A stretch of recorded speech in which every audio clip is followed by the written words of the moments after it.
Tip of the day. How does a 5-year GIC work? Very simple. For GICs, for you to open up, you give your money to the banks or a company to use.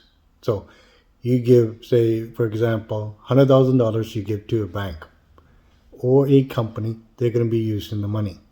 In return for them using the money, they are going to give you a percentage for the money guaranteed. So you get a certain percentage of money for them to use the money. Similar to bonds, bonds give you more, basically, money than interest than the GICs. But with the GICs, you're lending the money to the banks and they're going to give you guaranteed income because it has securities. So your principal amount of money is guaranteed, but the growth, it depends on your, basically, the percentage they give you. And you must keep that up to the same 5 full years to get that percentage. So, for example, you put the $100,000 for the 5 years, you give the money for the banks to get about 2% of growth.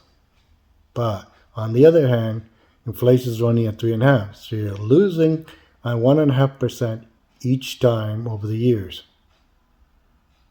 Right? You have to remember that. Secondly, the interest that's growing is also taxed. So you're losing more money on that GIC that you have for the 5 years. You have to remember those certain things. One, you're still going to be taxed on the GICs unless it's in a secured funds like TFSA or your retirement. Even in retirement, when you take the money out, you're still getting taxed. But only in a TFSA, you are okay to have the GIC, but your money is locked in for the 5 years. For example, if you got 5 years, you're locked in, and in 2 years along the line, you need your money. What happens? Your money, since it's locked in, you have to break your contract. If you break the contract, you get nothing for the growth. So the bank used the money yours for the 2 years to grow their own money, but they give you nothing since you didn't keep it for the full 5 years in. You got to remember that part. Plus, since you got no growth on it, because you basically would have been easier if you left it in the bank, because you have to wait until to access the money. Now, you have to remember, you're wondering why banks want to always push for GICs. Because the main thing they are, basically, word that they use is securities. Your money is secure because it's locked in the bank. The bank use your money. They give you loans on your own money. They give you interest, which is less than inflation. They're themselves making anywhere from 6 to 12%, while they give you only 2% on your money. How is that fair? That's one thing you got to look at.